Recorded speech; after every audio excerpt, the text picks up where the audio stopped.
saya lebar-lebarkan dikit supaya Anda punya kesegaran. Saya harus kembalikan kembali kepada pohon pokoknya, yaitu Imam Mahdi. Nanti setelah ada bencana jagat raya yang terkenal dengan nama Ya'juj wa Ma'juj, tidak disebutkan di dalam Al-Quran, dan Rasulullah tidak pernah memberitahukan siapa yang memberesinya nanti. Jadi puncak tragedi kehidupan di alam semesta, nanti akan ada solusi besar, dan solusinya siapa? Yaitu saudara tertua kita. Siapakah saudara tertua kita?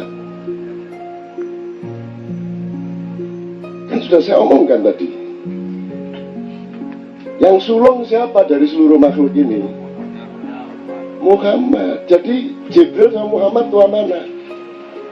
Jadi Jibril pernah datang ke Muhammad, terus Jibril lupa kalau dia itu gara-gara dia malaikat, Muhammad pas jadi manusia.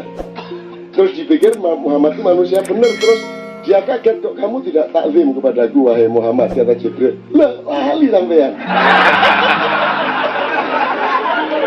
Terus saya lebih tua, ya apa sampean lalian nih? Gimana Jibril kok lupa? Lo iya ya sampean ya Mbak Arep ya, lo iya Mbak Arep aku. Saudara sulung ya, gitu loh. Ini untuk seger-segernya. Pokoknya nanti yang beresin terakhir ya itu ya Satrio Piningit yang sebenarnya. Karena sampai sekarang umat Islam tidak mengerti siapa sesungguhnya Muhammad SAW. Yang dia kenal hanya Muhammad bin Abdullah, Muhammad bin Aminah, Muhammad ponaane Abu Thalib, Muhammad bapakne Qasim, Muhammad morotuane Ali. Tapi kamu tidak pernah tahu Muhammad yang sejati. Kamu pikir dia manusia, iya dia berperan jadi manusia. Kamu pikir dunia ini hanya diisi kamu. Yang orang kayak kamu ini kan baru 7.000 tahun kok. Itu pun sekarang diperkecil sama Tuhan supaya banyak, supaya seger, supaya penduduknya banyak, populer. Dulu kan gede-gede, dulu gede banget lah.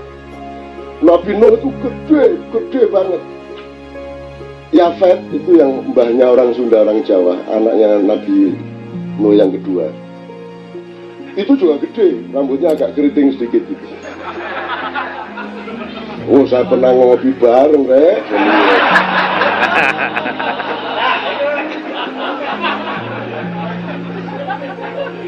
Itu ya. Nanti apa yang tidak bisa dibereskan oleh Muhammad? Apa yang tidak bisa dibereskan oleh Rasulullah? Semua ini cuma dramanya Tuhan kok. Ini skenario kok. Kan gitu loh. Anda jangan terlalu serem-serem amat. Yang penting Anda manja dan cinta benar sama Allah. Dan kalau berdoa, nggak usah ngapalin doa. Karena yang bikin doa, kecuali doa dari Al-Quran dan Rasulullah, itu nggak apa-apa kamu tiru. Tapi kalau doa-doa yang bukan dari Allah dan Rasulullah, kamu jangan terlalu hafal-hafalkan. Jangan bangga kamu menghafal-hafalkan. Harus orisinal kamu. Tuhan, saya terlanjur janji nih sama istri saya nih, aduh, jangan bikin malu aku dong. Ya Allah, aku ini ya Allah, aku nggak pernah loh beliin apa-apa yang agak mahal istri saya. Kan saya cinta bener sama dia juga setia sama aku. Ya Allah, masa sih nggak pernah bisa membeliin kalung aja nggak bisa, ya Allah, tolong dong, gitu loh. Caranya berdoa gitu. Ya tapi jangan keras-keras. Ntar kedengaran Pak RT dibalang kan, bingung ngawur gitu ya. Gitu Mas.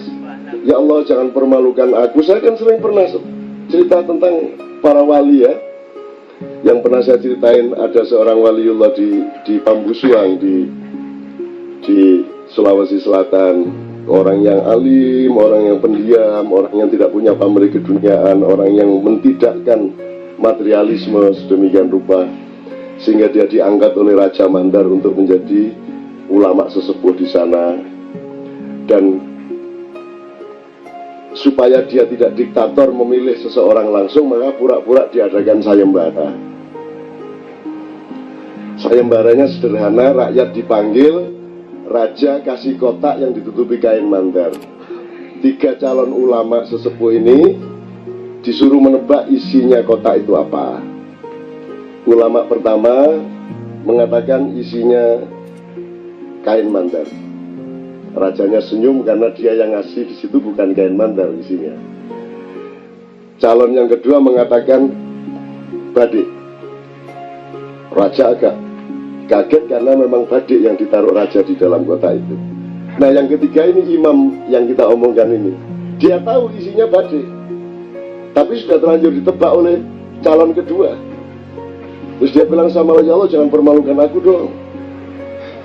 Kalau memang kau cinta sama aku, kalau memang aku engkau izinkan untuk memenuhi apa yang diidamkan oleh rakyat Mandar, jangan permalukan aku dong. Dia sudah terlanjur bilang badai, isinya badai. Kalau gitu tolong dong turutin apa yang aku omongkan nanti. Terus Allah, ya wis kono sakarepmu, gitu kan ya. Gitu. Terus dia bilang kosong.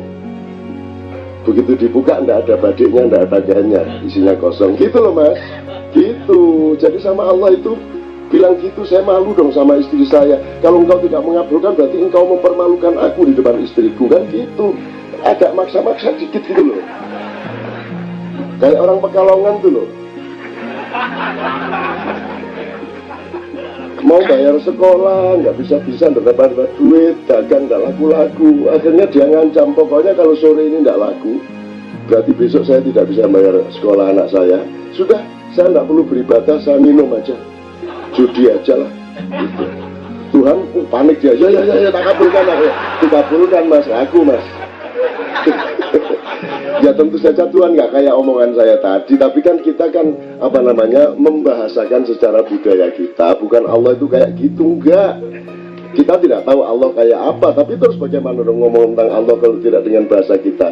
Sedangkan Allah sendiri berfirman memakai bahasa kita.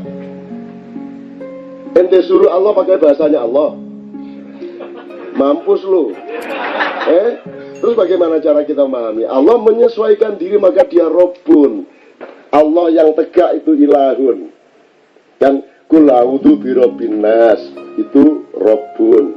Malikin nas itu raja tapi dia mengayomi orang. Terus ilahin nas. Jadi pertama aku ini sangat sayang sama kamu, maka dia pakai huruf Ra, melengkung begini. Disayangnya manusia. Tapi kamu jangan lupa loh, aku ini bukan hanya pengasuh, aku ini bisa mengasuh kamu karena aku ini raja di raja kamu, Malikin Nas. Tapi kamu jangan lupa, saya bukan hanya raja, aku ini nggak ada kamu, nggak ada masalah. Kamu saya bunuh semua, saya bikin baru lagi juga ada masalah. Aku ini Ilahin Nas. Nah, gitu loh, Rek. Dipahami urut-urutannya. Jadi kalau ngaji, dipahami itu. Qul a'udzu birabbin nas, gitu ya. Malikin nasnya menggambarkan dia raja, ilahin nasnya menggambarkan gagah perkasanya Allah sebagai individu. Jadi ngaji itu bukan menghafalkan lagu. Ngaji itu mengekspresikan apa yang menjadi pemahaman dia terhadap kalimat-kalimat Allah itu. Nah, melebarnya ke situ. Tapi tidak ada masalah, semua pada nggak bisa ngaji kok. Tidak akan ditagih apa-apa oleh Allah Subhanahu Wa Taala. Oke, supaya Cak Puji sama Ustaz Nur Somad menjelaskan. Cak Puji saya kira punya wacana-wacana yang nakal mengenai apa. Sekarang saya singkat begini teman-teman sekalian. Dua hal. Kalau dalam gagasan Jawa, pasti Sunda punya dan semuanya juga punya. Kita bisa ambil dari Joyoboyo, kita bisa ambil dari Ronggowarsito. Joyoboyo itu bukan orang Hindu, Joyoboyo itu Muslim, seorang Syi'i, seorang Syiah. Gurunya ada tiga, satu dari Persia, satu dari Turki, satu dari Roma. Tapi ketiga-tiganya Syekh. Nah, yang dari Persia ini yang banyak spiritual, mengajarkan spiritualitas kepada Jayabaya, sehingga Jayabaya kemudian berdiskusi terus dan merumuskan hasil diskusi mereka yang kemudian dikenal sebagai ramalan Jayabaya. Itu.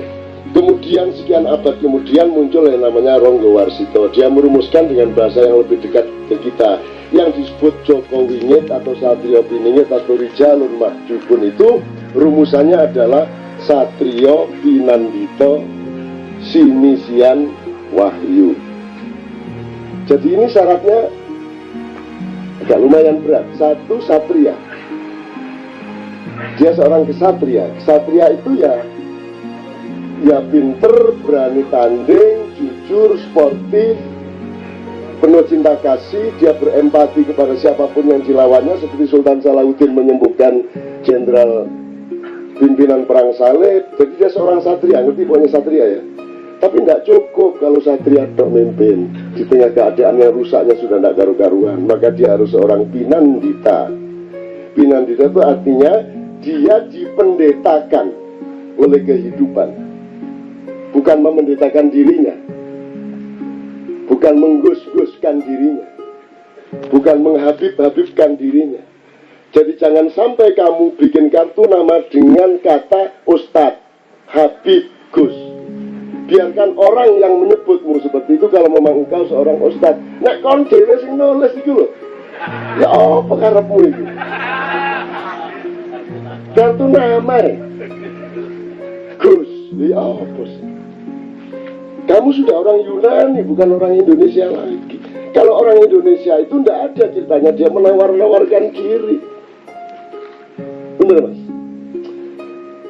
Cobloslah nomor ini kan, itu dia yang paling bagus loh itu. Wah itu mas yang dimaksud dia. Jadi ada baliho, ayo Gus, mek sampean sing iso mimpin Gus, sing gawe dhek dhewe. Jadi dia kehilangan Jawanya 2 kali lipat. Kehilangan 1 Jawa itu ada susah, kehilangan 2 kali lipat. Itu berapa sepatu ya? Ono meneh sing kene ning nganggo klambi kaya bungano digawe terembel terus ngene. Sing dituting ku lho manuk ta apa iki? Ya Allah, itu yang pasang dia sendiri. Makanya saya tersinggung kalau ada orang bikin spanduk karena mau ada acara saya, terus saya dipilih gambar yang gini, aku mau manggil temennya.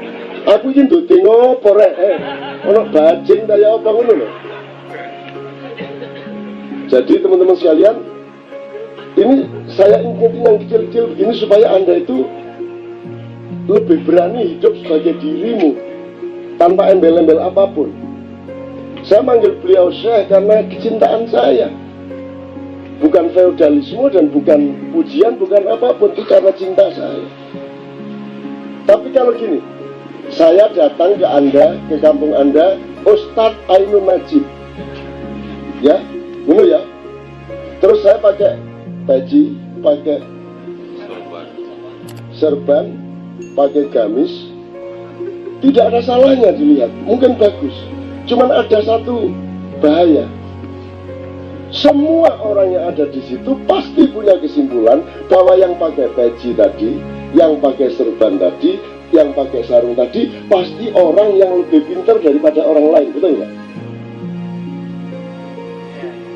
Iya nak iya. Loh ini kan kalau galak penipuan jenenge. Loh sing ngarane raimu pinter lho sapa? Satu, kalau cuma pinter masih lumayan. Kalau semua orang menyimpulkan bahwa yang pakai begitu itu pasti orang yang lebih alim dan akhlaknya paling bagus di antara yang lain, kan kesimpulannya mesti begitu. Benar nggak? Seandainya benar pun akhlaknya lebih bagus dari orang lain, bolehkah akhlak itu dipamerkan kepada orang lain melalui pakaiannya yang melambangkan akhlak itu? Nggak boleh juga kan? Nggak boleh juga kan? Makanya saya semampu-mampu saya pakai begini ini supaya tidak menimbulkan potensi penipuan kepada Anda. Betul enggak mas? Kan ini kan podo karo pakaianmu, podo. Larang jaketmu karo klambiku.